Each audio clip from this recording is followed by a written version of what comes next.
You finding there's a trigger that's coming up in your life, or some kind of emotion that's coming to the surface a lot, and it doesn't make you feel good. Your body suddenly hijacked, and then you're feeling rubbish, and your thoughts go all over the place. Yeah, definitely been there. Hence why I'm talking about it. So today I want to talk about a key approach I found in order to work through some triggers or things that are coming up as challenging emotions.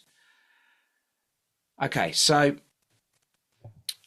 I've seen certain things, had many things in my life where I just like felt awful when I thought about something or something came up.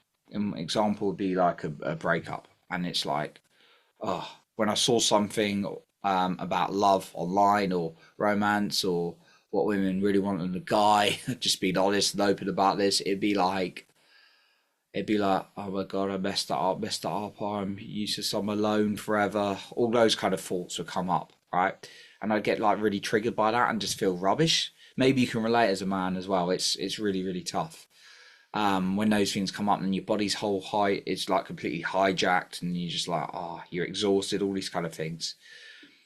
And what happens is, this is a poem I'll share with you from one of my mentors, Joseph McClendon. He says, "As I think, so I feel. As I feel, so I do. As I do, so I have."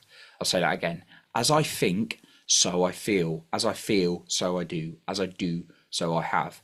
Meaning, your thoughts then quickly translate into feelings, which then go into what you're going to do and then result in like what you have, and then you can go in a bit of a circle, right? So getting into the thoughts is key.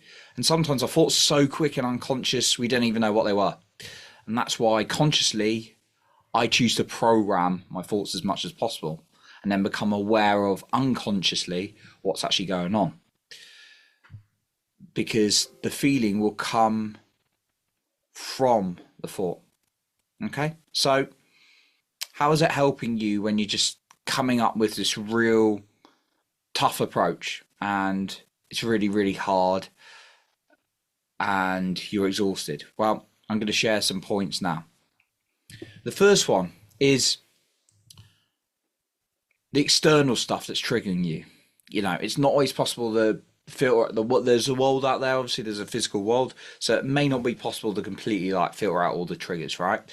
I remember being in the workplace once, and someone we were talking about food, and this person had had some challenges with an eating disorder, and you know, my heart went out to them, and we were saying some stuff, and then they were like, "I'm really triggered by this," and being honest in the chat. Now, in those cases, do you know what I mean? Like, you unfortunately, you're not always going to be able to just avoid or control the whole world by not talking about food ever again, right? Or seeing any food. But there are some things you can do to reduce it. Like that person could have reduced their usage on that thing, or they could have closed down that communication channel.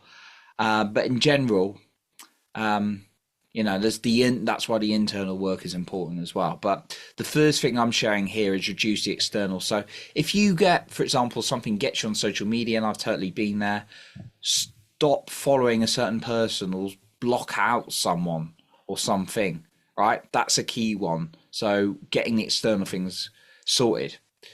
The second thing, now the second and third one's more the internal work, but I just want to start with an external kind of quick win. For me, like triggers and these things that trigger off emotion are both, you can do external work, as in make sure you set your environment up to win, or you have processes in place to win as much as possible. But again, like there's some things which, you know, you're not going to block out all things that like trigger you in this certain thing, because people are going to say things, things are going to happen. But as much as possible, like if certain social media triggers you, you can obviously give it a break or cut out certain things. But then the second and third points are internal. So the first one is, as things come up, you feel a certain way, or you see something or smell or whatever, or you hear something, write it down on your phone, just your phone notes, right? Just I do this. It's just like, well, I saw this email today and it made me feel like really anxious, right? There's something I'm still working on I'm always working on myself, but there's something about I got a weird thing, right? That if someone says no to me in person, I'm usually pretty cool with that. It's like, unfortunately, you weren't right for the job, or I don't think we're a right mix, whatever. I'm just not quite into you at the moment, or whatever it is, personal, professional. I use a variety of examples there. I'm usually okay with that. Like, obviously, if it's like a job or professional things, I like to get some extra feedback as well. But like, for me, that's okay. But for some reason, like, one big one for me has been that I've had to really dive into is via like an email or a text. Those things really got to me. Like, if I see like a negative message, it for many years it would really get to me.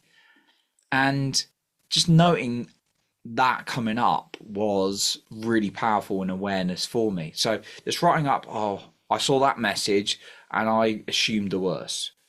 That's really going to create awareness. Just writing on your phone. And the third thing is to just journal on it in the evening. Say, what was it that made me feel like that way? And then explore and then ask yourself about it. And the more you can bring it to the surface and write it down and become aware, and what I found in the past is when like something came up, it actually linked back to me feeling not lovable or being abandoned. And then when I look at like that belief and how crap that is, and I ask myself empowering questions like, what is not true about that? And then I look at the situation, that really makes me feel better. And next time I'm less triggered by situations because I've had that mental process and conversation with myself. Now, here's my final point, bonus point for you, is lie with your body. Just lie down and just feel into a certain trigger. Is there something really big, like when you see that person or even see something about them on social media, or you hear a certain thing? Just allow yourself to be with it, because resisting will persist. If you what you resist will persist, as the saying goes. So if you can sit with your lie down with your body and then pick something that's really getting you and then feel into that where it's coming up in the body, your body has a high level of intelligence. I learned this being a somatic breathwork practitioner. The body has a huge level of intelligence. So if you lie with it and then feel into it, just see what guidance it offers you as well. And sometimes it may be quite emotional and you'll release things. But yeah, going beyond the mind, sometimes intellectualizing things, be a really powerful practice when you go into the infinite intelligence of the body, which is also the subconscious mind as well. So that's what I got for you today on dealing with triggers and what have worked for me. I really appreciate you for being here. Thank you for showing up for yourself. And remember to lead with your heart and not with fear.